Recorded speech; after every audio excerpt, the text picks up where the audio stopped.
Welcome to the recorded workshop session for the Marketing Management Distance module.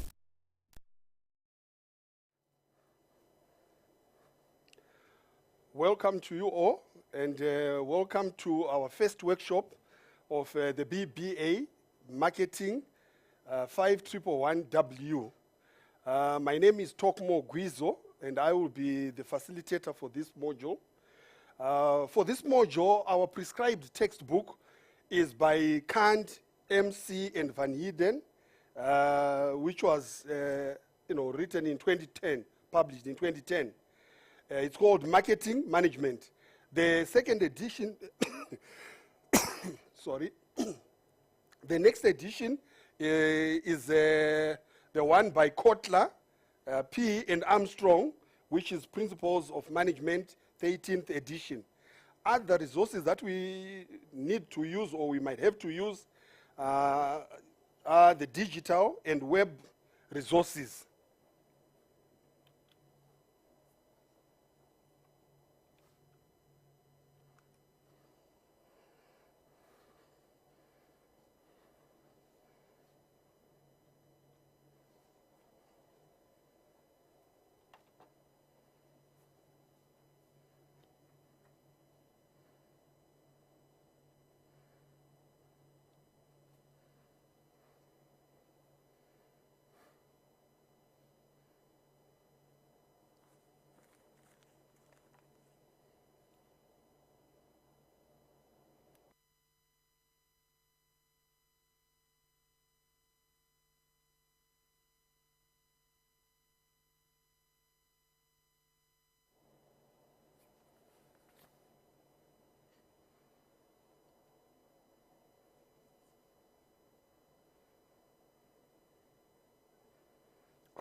The keyboard wasn't now moving, and I'm realizing you can use here now, because originally we were using the keyboard. Yeah. And then I think he came when he changed it. We continued, so I thought the keyboard, it was no longer working. And then I checked here now, it works through here. Yeah, from here. Okay, let's just see. Can we go to next? So busy. No, this was the next one. I don't know, what do we do? Sorry, I had to use to check on here now. The AO is no longer working. Let's go next here, and let's go back here. Now it's working. No, it didn't work. What do we do? Do we start at the beginning or what?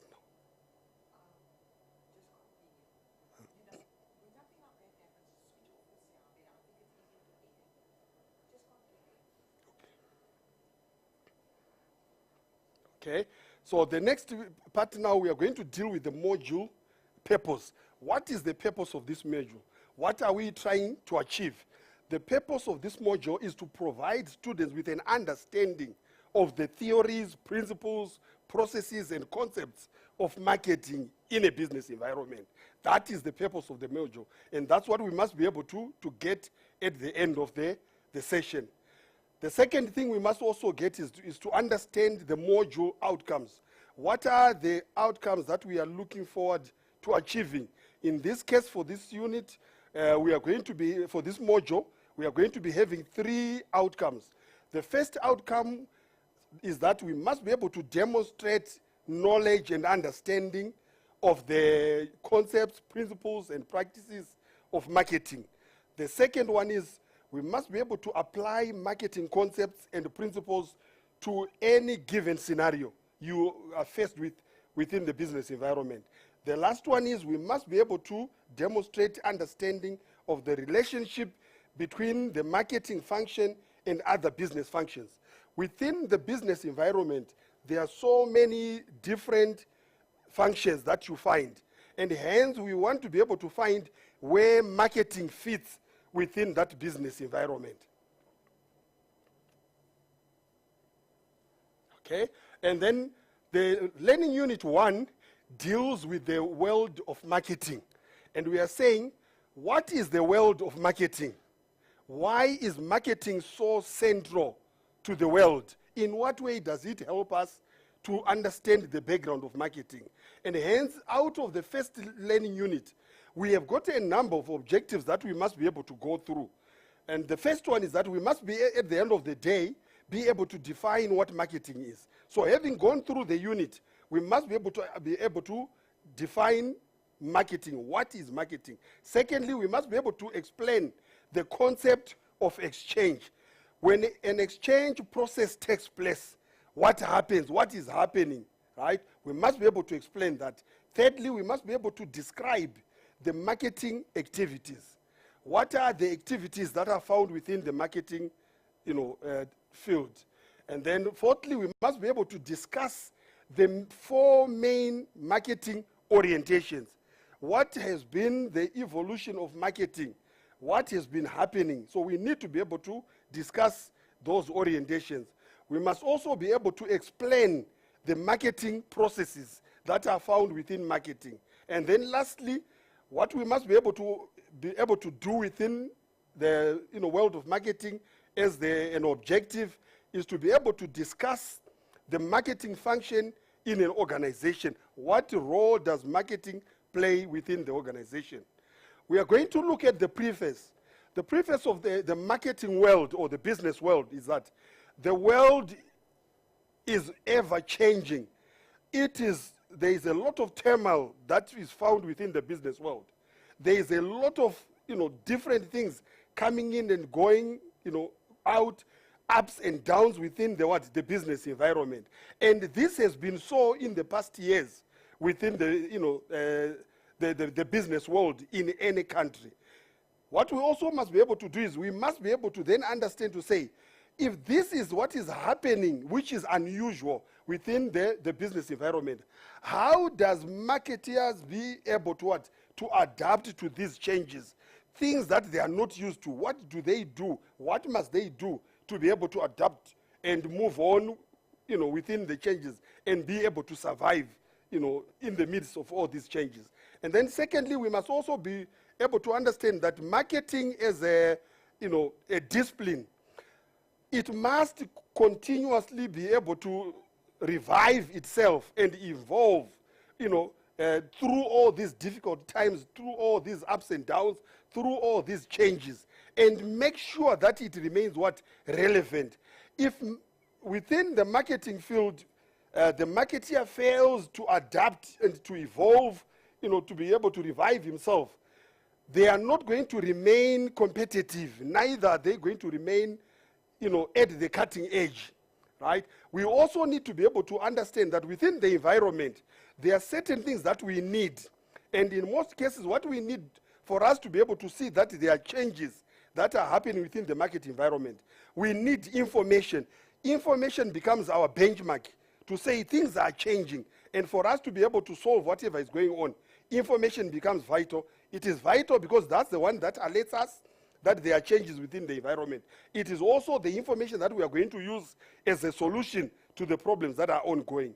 How do we find the information? We find the information by researching, right? Carrying out a research. Hence, research is central to marketing.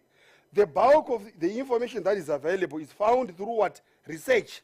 And then when we have found that information, we are not going to deal with the marketing environment as a holistic, portion. But we need to be able to subdivide it into smaller portions of homogeneous or issues that are related or that are the same. And hence, we call that segmenting. And then we also need to, within those segmented units, we need to be able to target specific audiences, specific issues to deal with, so that we don't put them in the same bracket, meanwhile they are actually different and they have got different consequences. And then lastly, what we also must understand within that ever-changing environment, we are going to deal with the 7 Ps, which traditionally were known as the 4 Ps.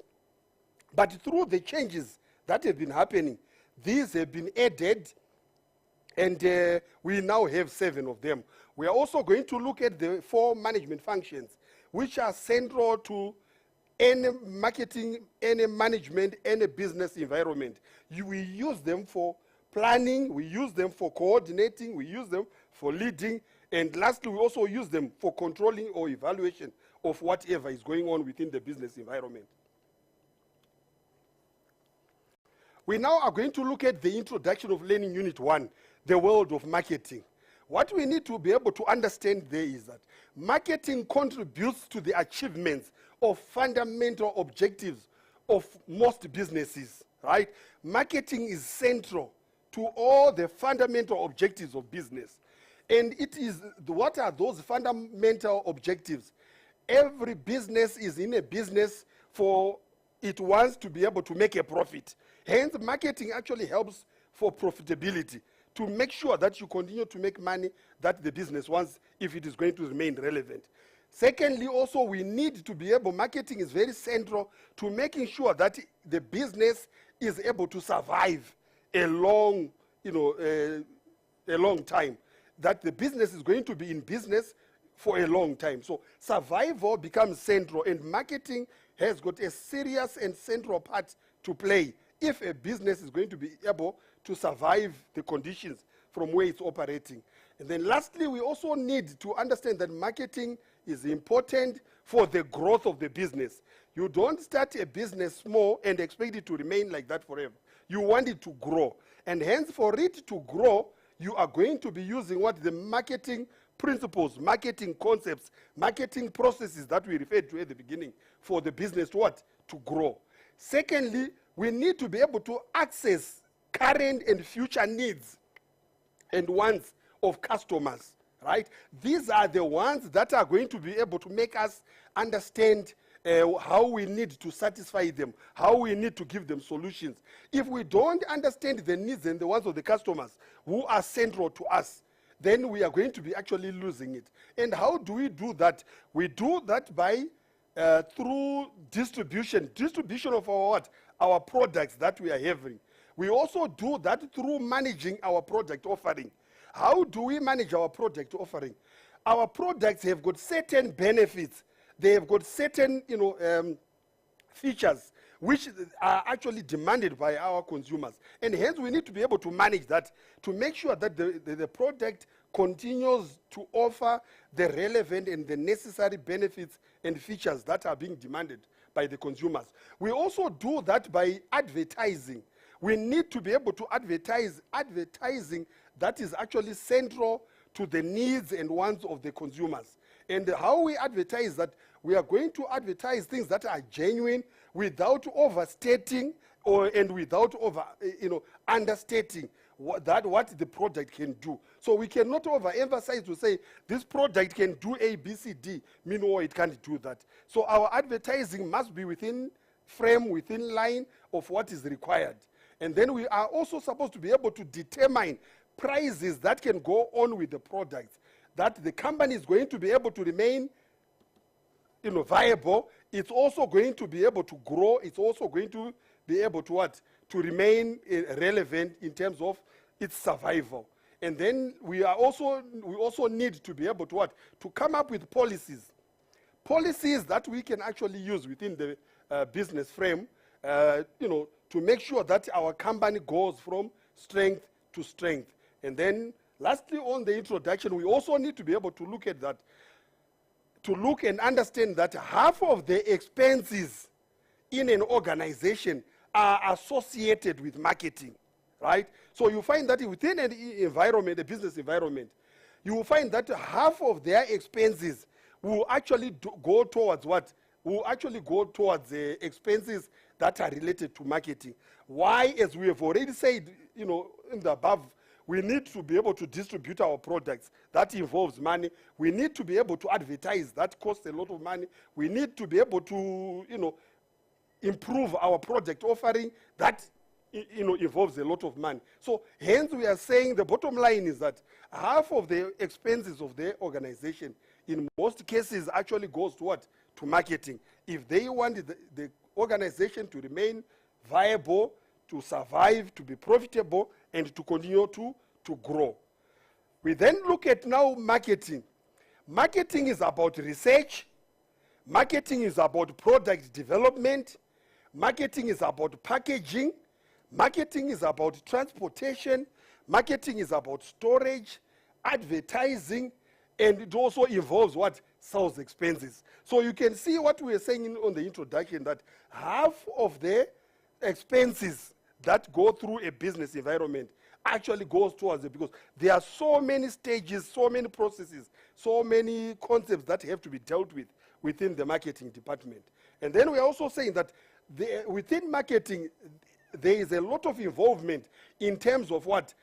In terms of strategic marketing management, where you need to be able to manage the process, all the processes within the environment. Hence, I spoke about that. I mean, we'll be discussing about the four management functions, which are obviously, if we are going to carry out a strategic marketing, there has to be a lot of planning, there has to be a lot of formulation of policies, there has to be a lot of implementation, and that also what takes in a lot of money. And hence, within that framework of a business environment, we say that marketing department should be able to work hand in hand with the other departments that we find within the organization.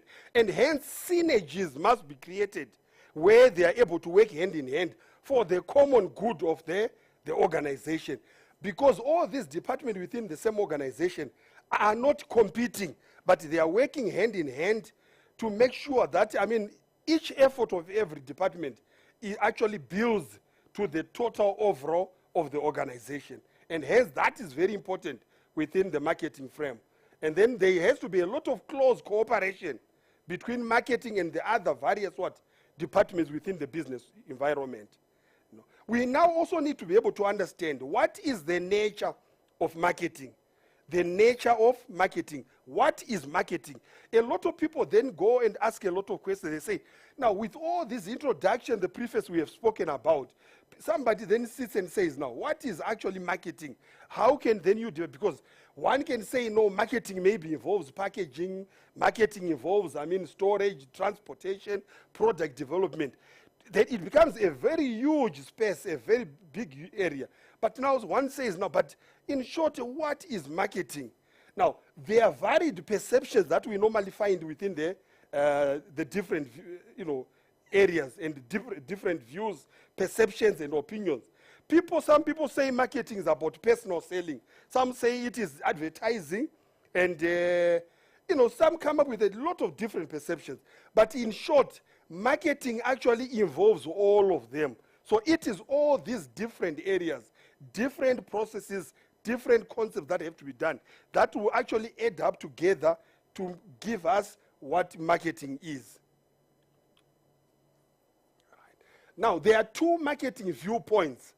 One, people say that marketing is a philosophy, or it is an attitude, a perception, or a management orientation stressing customer satisfaction. So in short, they are just saying that it is a perception, it is an attitude, or it is a deliberate philosophy, which just stresses to say, what does the customer want? We have already realized that the customer wants a product because they have got use for it. And I mean, if they are going to use it and they are not going to be satisfied, then it means they are not happy customers. And we are saying hence that is the first view. It centers or borders more on what? Customer satisfaction.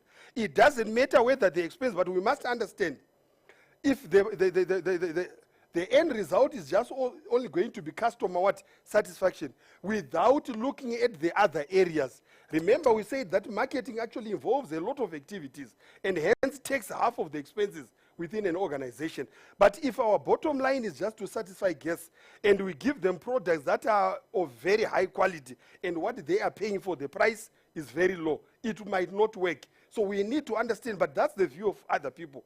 The second view is that marketing is actually a set of activities used to implement this philosophy. So they are actually going a step further to say, it is now more the activities that you have to carry out to make sure that you realize the philosophy, the attitude that you have on top, right? Now, in short, now let's go down to look at the definition of what? Of marketing. And this is the definition of marketing according to the American Marketing Association.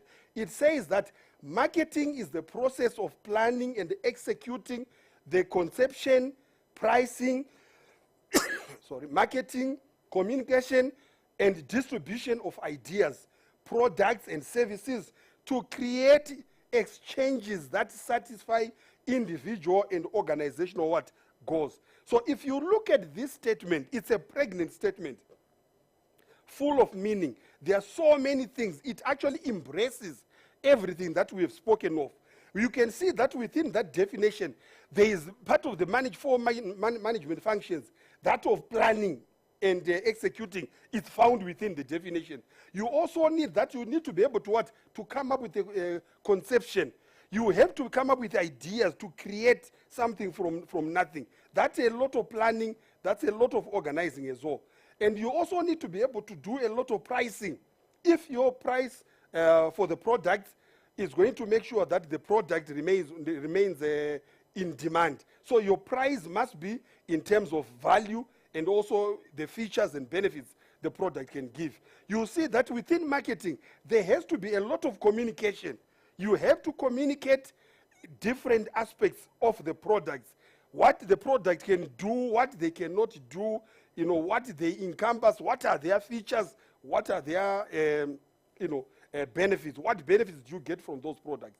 You also find that you have to talk about a lot of distribution, why it is not in every time and case where you find these products are being made nearer to the people who consume them. Some products are actually, manufactured 1,000 kilometers away, but at the end of the day, the manufacturer must be able to move those products closer to the person who is going to buy them. And hence, there has to be some distribution ideas. How are we going to move these products to the customer or where they are demanded? We also look at the different products. What do we need to edify in terms of its benefits and features? And you then also say, let's look at the services. Products normally don't only go in terms of the product, but normally products go with services, attached to it. A service actually enhances the satisfaction a person gets when they buy the product. And hence we are saying we also need to be able to create an exchange program, an exchange. An exchange, we'll look at it deeper to say what is an exchange. It is part, or it is also within our outcomes or objectives. We will need to be able to understand to say what are the exchanges. But in short, the common man normally says that wherever an exchange takes place, somebody goes to a shop, they want bread because they are hungry. They need to exchange something for them to be able to get the bread. And the common way that we normally use that, you take your money, you go to a bakery, you buy your bread. And that buying and receiving something of value that you need is what actually we consider what? An exchange taking place. And at the end of the day, when all these things that have happened, a product has been processed, it has been, made, a price has been attached to it, it has been distributed closer to the consumer who is going to use it, buy it, and then the product has got all the features, all the necessary benefits that goes with it, and then the person has got the money to buy the product. Now, when they have bought it and they have used it, are they going to be satisfied with the product, or they are not going to be satisfied? And then that becomes the bottom line, that we do that. The company, what is important to understand that when we talk of marketing, we are talking of a business. And every business is in business to make a profit.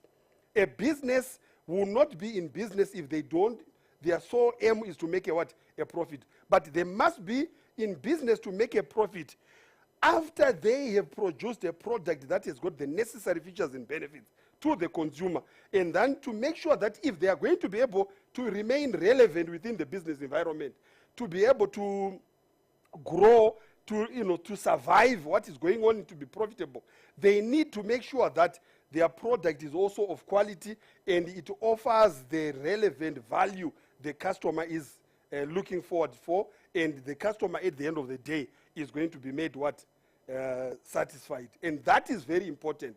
So we also say that deals with offering of products and services. So there is dealing of products and services within marketing. And also it implies that there are exchanges that need to take place between place of production and the place of consumption. And that's what we consider as distribution ideas. How do you move the product from where it has been produced to the point where it's going to be consumed? Let's now look at the exchange and marketing concept. Now, when we look at the exchange and marketing concept, we are saying that the concept of exchange is all activities associated with giving up something to receive, something that you would rather have. And in most cases, that thing that you want to have, it must be something of what? Of value. Something that you value, you so much want, and hence you are willing to forego or to give away something so that you get that other thing that you want. The same thing we can talk about here. You can go to a shop, you go to Edgar's, you find that there are very nice sneakers there. You are willing to part with 600 rands, right? So that you give them the 600 rand to exchange 600 rand for the what? For the pair of sneakers. That's something that you consider to be what? To be of value. And that is important. And like I said earlier on, in most cases, the normal transaction that people would normally use, people say that the transaction must be able to involve money and what? And products and services. So you give money and then you get the products. But it is not the only means of what? Of exchange. Exchange can also go further. Exchange can be also be in a form of barter or trade of such items like meal and what? And cows. That's why you find in the olden time people would actually maybe get food and then they give salt or things like that, right? There are different forms of exchange, and we have to be able to understand them within the marketing framework. Right? Now, for that to happen, for that exchange to happen, there are 5 conditions that must what? That must take place. If an exchange is going to be authentic and then it makes sense for it to go ahead, there must be 5 situations, 5 conditions that must take place. The first one is that at least 2 parties must be involved. You can't have an exchange taking place only with one person. For an exchange to take place, there must be 2 people what? Involved. Secondly, for an exchange to take place, each party must have something that the other party values. So the other one has got a product, the other one has got money.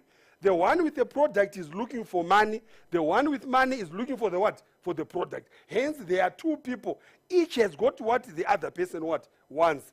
Thirdly, each party must be able to communicate with the other party and deliver the goods or services sought by the other trading partner. So there must be communication. We have already found the word communication in the what? In the definition of marketing. So there must be communication between the 2 to say that this is what you have, I can deliver this and I can give you this. Hence the exchange will take place through that. The other point is that each party must be free to accept or reject.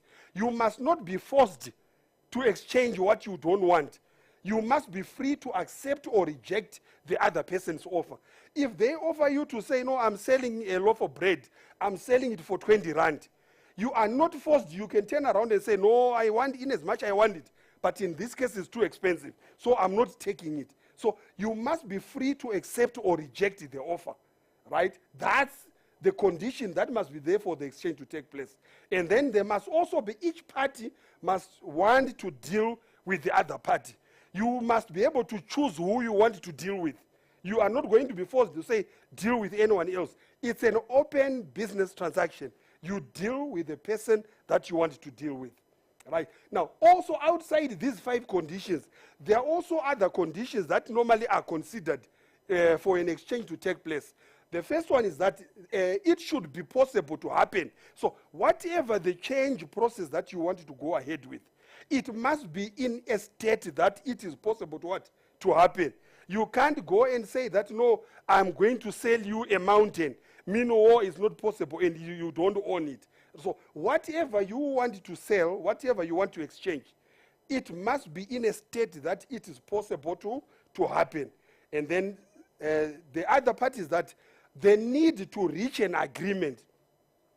Don't go and ask to have an exchange when at the back of your mind you are not even prepared to reach an agreement. You are just trying to find out what the other person is going to say. When you want to get into an exchange process, you must be in a position where you are serious about the transaction. You want to be able to reach an agreement. Okay?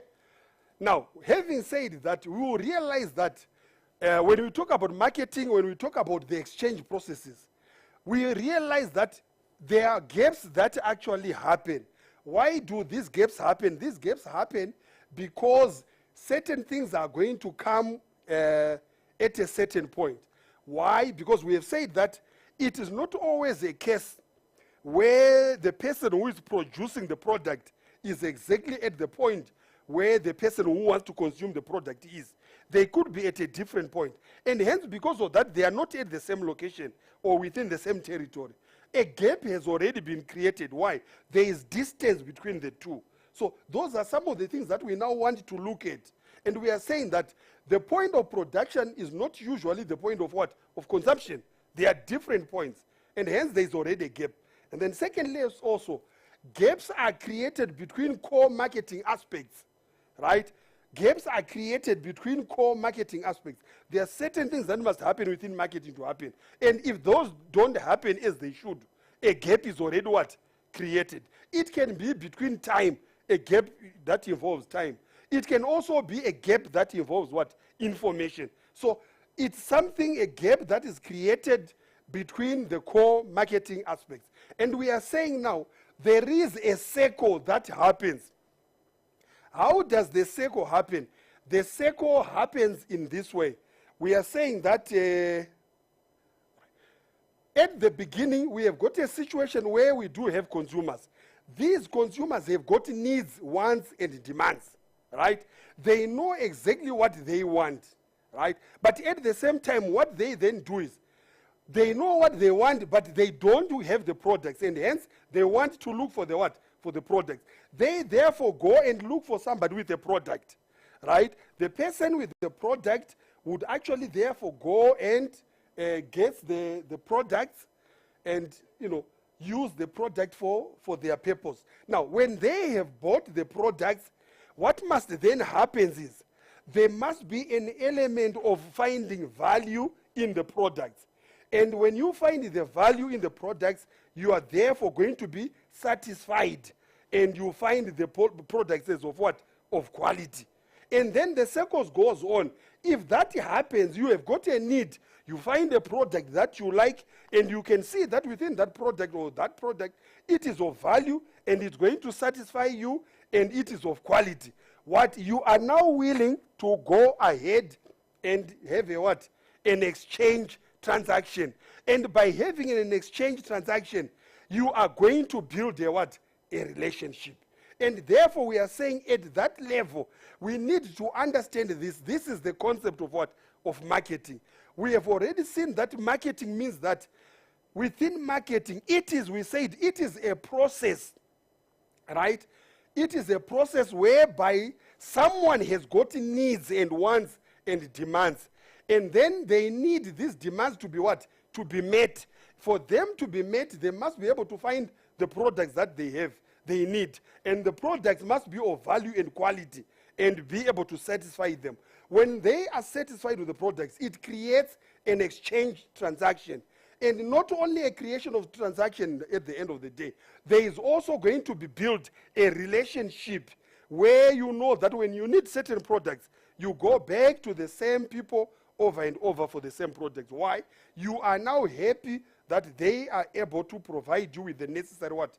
With the necessary products and the necessary offerings with the features that you so much desire.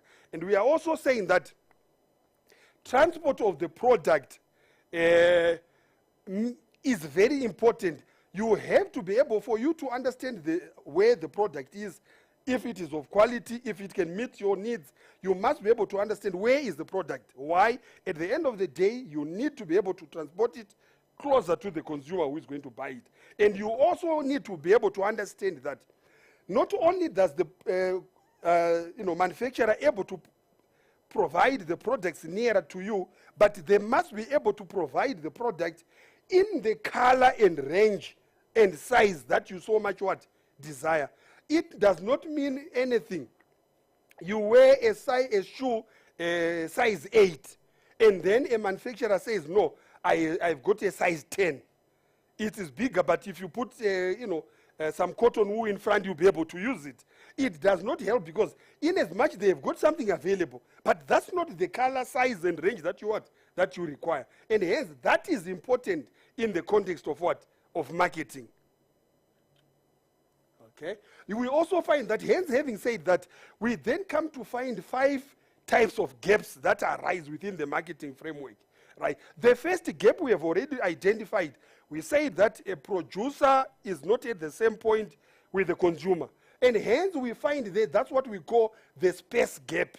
They are situated at different points, different territories. Why? There is distance between the manufacturer and the what? And the consumer. The second one is what is known as the time gap. Right? Now, when we talk of the time gap, we are saying there are certain products that are produced at certain time, and hence when you need them at a certain time of the year, they are not available. We can look actually at items that are like bananas. Bananas have got a period when they are very much in season, and also a time when they are not in season. And we are saying that that creates a problem. And hence people are now trying to find ways of making sure that certain products that are available are always there, regardless of season, right? There are some certain crops that are known that they are summer crops. There are certain products that are known that they are winter crops. But people are trying to come up with ways to make sure that there is no gap of time. You can find a product that you require at any given time, right? Taking away the issue of seasonality, taking away the issue of perishability, especially in the fruit and vegetable area. That's where a lot of, seasonality time gap, tends to happen. The third gap that we find is what is known as information gap. Now, for people to be able to make a decision on what product they want, they require information. The reason why people end up buying certain products without knowing in what way it can benefit them, it's because they will be lacking information. Information becomes important. You need information to be decisive, to come up with a proper decision that is relevant. And then we are saying that within that information gap, people are not being informed about particular things. E.g., you will find that there are certain medicines that you find within the chemist that you might not even understand or appreciate some of the ingredients that are there. Hence, someone will be told that this is very good for this. You use it and you find that you end up reacting, right? The reason why that you might not have been told is because there was lack of information. You were not given enough information. There is always need by the marketing people to make sure that whatever product that they make sure that they put as much information as possible to remove the gap of what? Of information. The fourth gap that we find is what is known as ownership gap, right? Ownership gap. Now, the ownership gap takes place when property has been registered in one's name. You can't go and buy a property and say that I paid money, but the property has not been transferred into your name, right? If it is like that, there is still an ownership gap. You are not yet rightfully the owner of the property. You only become the owner of the property when effectively the property has been registered in your what? In your name. Then you can say, no, that's now my property.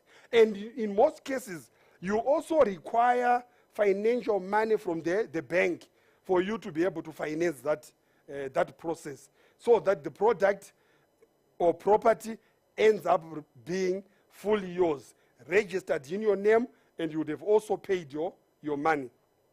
The last gap of the 5 that we find there is what is known as value gap. The value gap comes between the seller and buyer when they agree on an acceptable exchange rate, right? The value gap, if they don't agree on the acceptable exchange rate, one, the person who is selling requires 100 million. The person who is buying says, I've got 100,000. There is already a value gap because they are looking at the product from a different angle. They are not understanding its value at the same wavelength. Hence, a value gap is created. So These 5 gaps must be met if the exchange process has to take place without any hassles. We also find that transportation of products plus conveying of information created opportunity for specialized middlemen. Now, in most cases, let's look at the first one, the issue of space gap. There is normally a problem where you have to move the product from one region to another. And hence, you might not even have the transport to move it. And hence, because of that gap, a new person was created, or a middleman was created, who was now able to say they are not the producer, they are not the manufacturer of the product, neither are they the ones who want to consume the product, but they are just standing in the gap, they are in between, where they are now able to what? To get the product from the manufacturer and make sure that they hand it over to the what? To the consumer. And these are commonly known as middlemen. And we are saying that even in the olden days, the common men were, originally people who were hawkers, people who actually were buying items and selling them. It was much easier for them to go between the manufacturer and the consumer. And then you see that they were also known, they could have been sellers, they could have been middlemen, they could also been what? Been buyers, right? These were the middlemen. And then we also find that there were also some of them who were actually sales intermediaries. Their role was just to get items from somewhere and then sell them to what? To consumers. And then we find some of them who are also known as auxiliary enterprises. These are what we see in our common world now as the advertising agencies and then the commercial banks. Commercial banks are in between the Reserve Bank and also the what? The other trading banks. They facilitate, they are like a go-between. You will find also an example like Spoonnet, who actually act in between, the consumers and the general post office. And their role is to be middle players, accepting products and selling them to consumers. Marketing activities. What are the marketing activities that we find within the marketing environment? Activities used to transfer marketing offering to the buyer. So any activity that we use to make sure that a product that has been produced is transferred or it's moved, is transported to the buyer, to the consumer, is known as a marketing activity. And these activities, we also find them in a number. The first one is what is known as primary. The primary activity in marketing is what? Is transport. What mode of transport do you need to use? Remembering that when you move a product, it depends with the type of product. Some products are perishable. Some products really require time, real time, to make sure that they get there when they are still fresh. Hence, you find that in the olden days, people even used transport like donkeys and camels, right? But nowadays, it has even become more sophisticated, where people, they realize that for them to move things like water, things like, oil, they no longer use tanks. They are even coming up with pipelines. It's an easier mode of transport where they are able to move that. And hence, you also find things like land, water, and the air traffic. These are primary transport that are used as a part of a marketing activity. The second one is the auxiliary, right? Sourcing and supplying information through a market research, standardization and grading, designing, storage, warehouse. These are now not the people who are doing the business, but they are standing in the gap, and hence they are offering the services that make sure that the products reach where they are needed or reach the consumers. And they do that by making sure that they can go into the market. We have already seen that market research is central to marketing. They go and find out information from the market. What are the products that are required in the market, right? Are they standard enough, meaning are they able to give the benefits and the features that are required or not? And hence, they end up coming up with a peculiar and particular design and grading of the product that it suits or it meets the required position. We also look at storage. Storage is a form of distribution. It makes it easier to make sure that products are moved from the manufacturer closer to the consumer. And they offer storage in terms of warehousing, where, for example, you find organizations like, what do you call it? The one that produces alcohol. They actually produce, and then you find certain organizations who run warehouses. And then they buy those, and then they move them. Their plant could be maybe in Johannesburg, but I mean, for them to make sure that the same products are able to reach, Mpumalanga, they have warehouses there where the products are moved from Johannesburg to Mpumalanga, and then the warehouses then are involved or responsible for the distribution to the local shops and stores.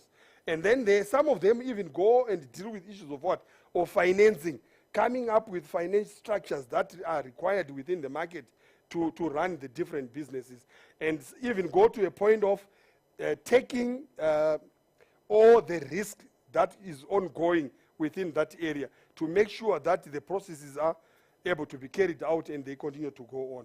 We also look at the exchange activities. Now, the exchange activities, as we have already found, they involve the buying and selling and ownership. And that is what is central to any marketing activity. There has to be buying, there has to be selling, and then there has to be ownership. When you buy something, you have paid the money, it has been transferred to your name, it becomes yours, it has been sold to you, and then you become the what? You become the owner. We then have to look at the marketing orientations. As you can see, as we are going, each and every party is actually answering all the objectives that we said at the beginning. We said we were going to look also at the marketing orientation. Where did marketing start? In what form did it start? And where did it end up to? Now, the first orientation that took place in marketing was what was known as production orientation. Now, in short, when we talk of production orientation, we are saying, what do we do, right? What is easy to produce, right? So you are looking at a company, you are looking at an organization, and they go through their structures. They look at the skill base that they have. They look at the facilities they have. They look at the equipment that they have, and they ask themselves, what are we able to do best? In terms of our employees, what are their skill bases? What can they do best? And then if they are able to produce, hence in the past, production orientation was the central one. Why? It looked at the organization, the skill base, the facilities that they had, and everything else. And they produced the products according to what they had. And that was the focus. The focus there is on internal capacity. You look at your internal capacity and then you use it that way. The second one is sales orientation. When you look at sales orientation, what you are saying is that after the production, it became at a particular time that it was no longer an issue of producing. But now it was now saying that, what are we going to do with the products that we have produced? They could have produced maybe many. They could have produced products that are not of quality and hence won't move.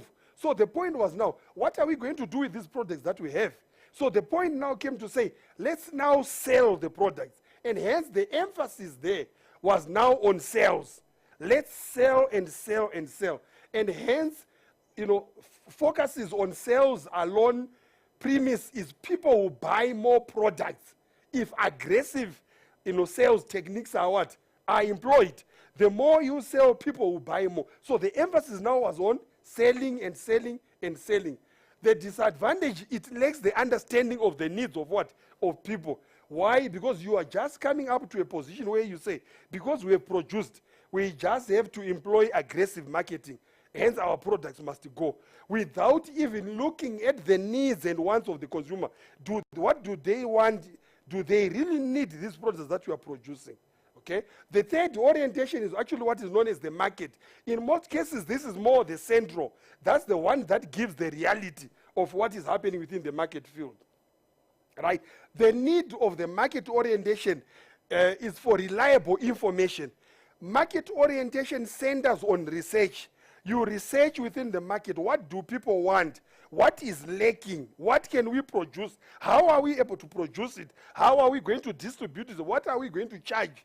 Who are our competitors? What are they selling and what are their prices? So you need all that information that you can find.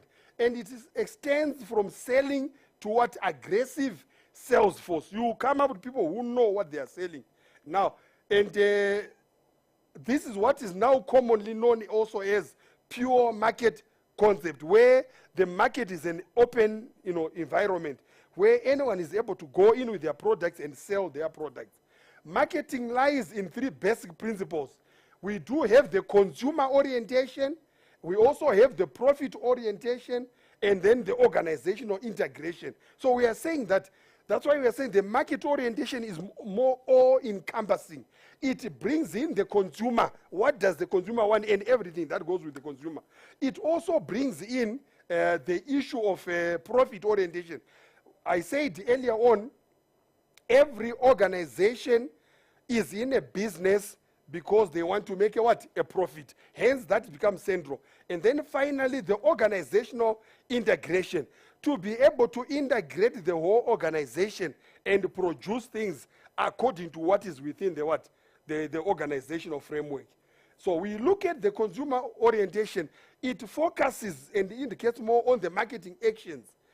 That should be aimed at, that must be done, which is to satisfy consumer needs and demands and preferences. So whatever they are going to produce must be the items that are needed, that are demanded by consumers, and that are according to their preferences. Creating a relationship in marketing, which is now commonly studied as a subject called relationship marketing, where you consider your customers as of value. You say you are there because of your consumers. If your consumers don't come to buy, if your customers don't come to buy your products, hence you are not going to be able to survive. You are going to be, swallowed by the world. And hence your customers are very important. They are the ones that give you the business. Okay? The second point under market orientation is what we were saying, profit orientation. Every organization needs to make a profit. And hence profit objective is always taken in quantitative terms. How much money did you make, right? That is important. And in most cases, when we look at the profit orientation, we normally look at it from two different angles. The first angle, we look at it from a profit-making organization. The second angle, we look at it from non-profit organization. Now, when we are looking at profit organizations, their focus is always that on ROI, right? Return on investment, right? We always look on return on investment, meaning that the return that you need on the total assets that you are using to invest must be your bottom line. That's what you want to achieve. Whereas when you look at the non-profit organization, focus is on effective and efficient utilization of resources and cost reduction. You want to lower your cost as much as possible. Hence, you look at an organization that is not producing products, right? You go, for example, to some of the different government departments. They are not there to produce products to sell, but what they do is they are there to give a service. And hence, their prime point must be able to manage their costs. They cannot go and start using more money than whatever they are allocated, right? So there has to be a focus of efficient and effective utilization of resources and cost reduction, okay? The third one is organizational integration. Organizational integration, the sum of all parts is larger than the whole. We are saying that you need to be able to integrate all the different branches within an organization and make sure that each works towards to achieving the common goal within the organization. A typical example I can give you there is a hand. If you look at your hand, you have got 5 fingers. And all the 5 fingers are not the same. They are different sizes. But now, if you decide now as an individual, you want to come up with a very strong fist. But now if you say, the bigger ones say, no, we are the people who are really playing a part here. The smaller one is too small and weak. It has got no part to play. And you say now, come up with a fist. There is no way the 4 can come up with a what? A fist. Just because the little one has said, no, you said I'm weak. I'm not going to do anything. It only becomes a fist when all the 5 come together and it becomes a what? A fist. So in terms of organization integration, it is not about the size of the department, but it is about the role that it plays that achieves the common good for the whole what? For the whole organization. We also look at the social market orientation. Now, social market orientation, there is always a realization within every organization. When you are within a community or a society where you are doing business, you have to understand that for you to be able to sustain your business, it is the business that you are getting from the society or from the community. Hence, organizations have got an obligation, especially within the marketing department, to always make sure that they do not create harm or harm the environment from where they are doing their business. And they always come up with ways of helping the environment, making sure that they keep the environment viable, they keep the environment and help the people from where they are getting their livelihood. We look at a typical triangle. If you know a triangle, it has got a top arrow and then the 2 sides. Right at the top, we have got the society. The society is the human welfare. You are looking after the humans, all their needs, and hence you find a lot of organizations, they are going into the green marketing. They are also recycling products and biodegradable. That's the top of the triangle. And then you go on the left bottom corner, you do have the consumers, right? These consumers have got one's needs and demands, and they want them to be what? To be satisfied, right? And then you look on the bottom right side of the triangle, you do have the company. The company is there as a business to make a profit, and hence that becomes their central what? Their central focus. We then go again and just highlight on relationship marketing. We said when you do business with somebody, you want to be able to create a relationship. A relationship makes it much easier. You now get to know each other. You now get to do business together. That becomes very central to the success of the organization. You need to be able to maintain long-term relationships. You don't want customers just to walk in and buy and you never see them again.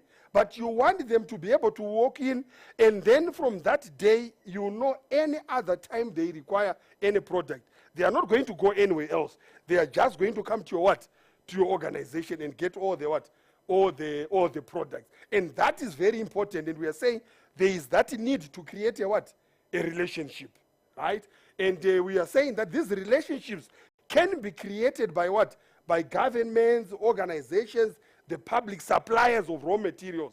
If you don't look after your suppliers of raw materials, at the time and moment where you really require these raw materials, they'll tell you that they don't have them available. And then that actually puts your business in what? In jeopardy. Hence, you need a good working environment, including your workers. If you go to an organization that has got employees who are not well looked after, there are always some strikes.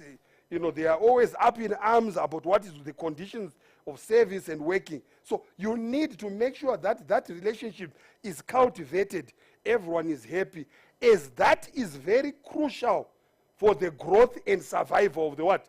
The organization. And then we are saying that the consumer accusation should be equal to consumer retention. Right. When you go to look for new consumers, when you go into the market that you are selling your product, in as much you find so many people who want to buy your products, the focus must not only be on running after new customers, getting new customers every day, but the focus must be the same. As much as you go out to look for new customers, you must also be there to retain the old customers that you already what? That you already have. That is very important. Hence, if you are able to do that, you are actually guaranteed of what? Repeat business. People will come to you over and over again to buy the same product. Why? They are happy. You have created a relationship with them, and you continue to give them the same what? The same service and products. Okay? There is then the marketing process. When we talk about the marketing process, we are saying that within the marketing process, decisions have to be made, and these decisions pertain to the opportunities that are available within the market. They also pertain to the threats that you find within the market. And we have already said that within the environment, there are certain things that are always happening. We say the environment is turbulent. There are a lot of dynamic things that are happening. There are so many changes. And you need to be able to manage those. And hence, how do you manage them? You manage them by making sure that you make decisions that make it easier for you to survive. And hence, after you have managed them well, you are able to come up with decisions of your products that are going to satisfy your what? Your customers. And when you satisfy your customers, you are coming up with marketing offerings, marketing products that are needed within the market. And at the end of the day, you are able to attain your objective. Your objective to be an enterprise that comes up with consumer products that are of benefits and features that satisfy your what? Your customers. And then that is important because those are the marketing what? The marketing functions. And then within the marketing functions themselves, you will find that you have within the marketing functions, there are different roles. If you find when we go back to the 4 levels of management, or 4 stages, 4 functions of management, the first function of management talks about, planning. The second one about, the first year of management talks about planning. You should be able to plan and know what exactly is going on. And then from that level, you find that you end up getting to the next one, an organization. For it to be called an organization, it must be able to have certain levels that are within the organization. And those levels actually cascade from the top going to the bottom. And in most cases from the top in terms of the marketing function, you do have the general manager who is at the top. And under the general manager, you have different departments that work together to achieve the common goal of the organization. You have the administration department, normally headed by an administration manager. You would also have a public relations manager. You will also have the operations manager who is responsible for all the processes, activities, and procedures. The HR manager, who is commonly known as the human resources manager. He or she is the one who runs all the affairs of the employees. You also have the person who is responsible for finances. Under normal circumstances, he is the accountant or the financial manager. He is the one who is responsible for all the finances of the organization. Then you have got the purchasing manager. Remember, it's an organization. The marketing person is selling products maybe that were purchased by what? By the purchasing manager. And then they were produced into products by the operations manager. And then you also have IT. They are the ones who give in the backup service that are necessary in terms of the processes, in terms of the facilities, the equipment that the organization uses. And then you also have your guy, the marketing, who makes sure that all this work that is done by the other organization does not end with nothing, but that they transform those, take the products, go and aggressively sell them and make money for the organization. And this helps them to carry out management functions of planning, implementation, and control. So we are saying the management function is important. They need to be able to plan all what is going to be happening within the organization. They also need to be able to implement the different functions that are there, all the different stages of what is needed. And then at the end of the day, they need to be able to control what they originally planned and what they implemented. Have they managed to achieve the desired goal or they did not. And in most cases, that's where you find a lot of people. They end up talking of the government, and they say, no, the government never achieves anything. But if you go to their offices, you will find that in each and every organization, the government even takes time to go to retreats to come up with plans for their departments. But where do they go wrong? They go wrong that those plans are brought, they gather dust in their drawers. They are never implemented, and hence, that's where the problem is. If ever they are implemented, the gap that comes is that there is no control, there is no evaluation to evaluate, to say what we had planned and what we implemented, did we follow the plans that we have? And that is important in what? In marketing. Having said that again, we also need to look at the different leadership styles. We know that people are different. Some people are known as introverts. They are very quiet, they are timid, they never speak unless provoked. There are some people who are considered what? Extroverts. You take them here, you plug them and go and drop them in China. They wake up, they have never been there, they can't speak, but you think maybe they are Chinese, and you wonder. They are so free, they are so open, they are able to what? To operate. So people are different, hence even in terms of leadership styles. People apply and implement different styles according to their personalities. There is what is commonly known as contingent reward leadership. Contingent reward leadership. This is where supervisors closely supervise their employees and facilitates all the staff activities. The staff members are not allowed to implement something without getting a go-ahead from the what? The supervisor. So the supervisor, the manager, is always behind, making sure that the employees carry out what is required. And you will see that it also depends with the area that you are dealing with. The second one is what is known as the laissez-faire leadership. This one is totally the opposite of that, of the contingent reward leadership. There is very minimal involved. They are not even involved. Employees are given chance to what? To think and act in their own way. There is no supervision whatsoever. People are free to think outside the box and do ever what they feel is necessary. The third one is what is known by as a management by exception. Now, management by exception, that's where the manager only intervenes when the standards that are set and laid and performance is not met.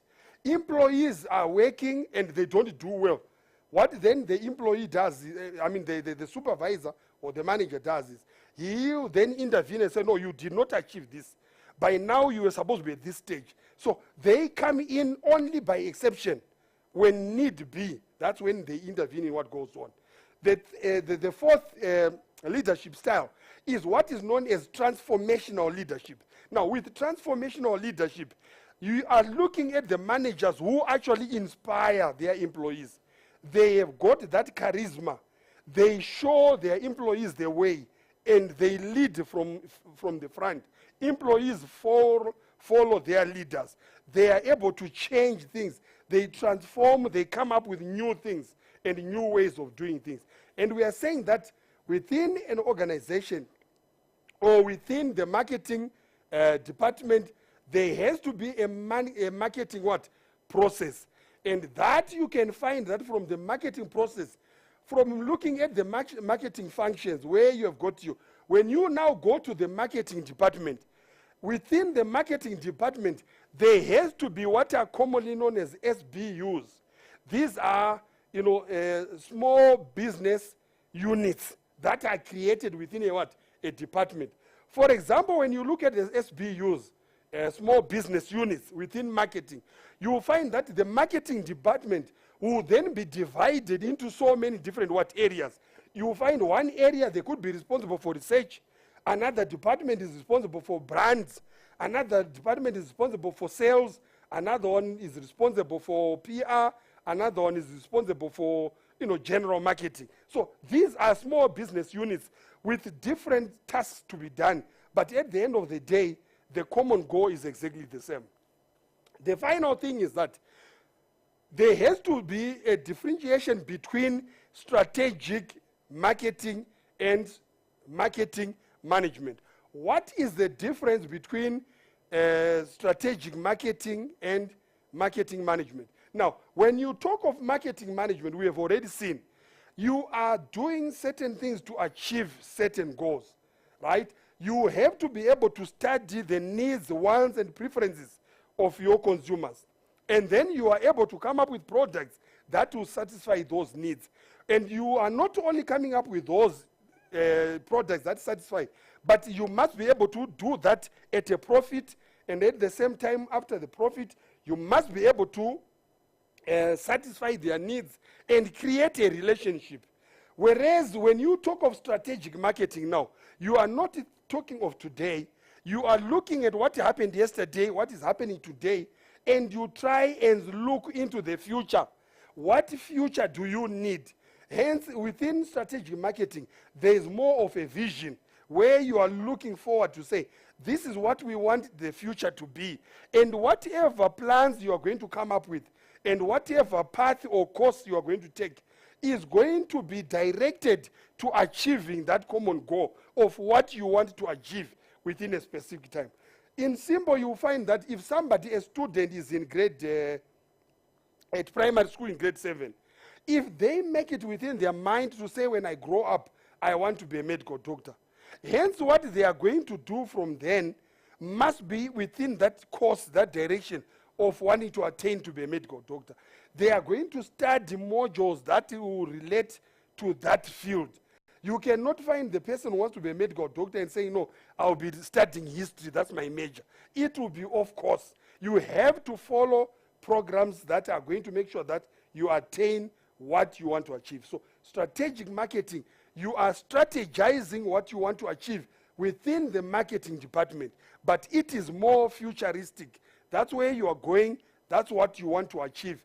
And when you get there, you are home and dry.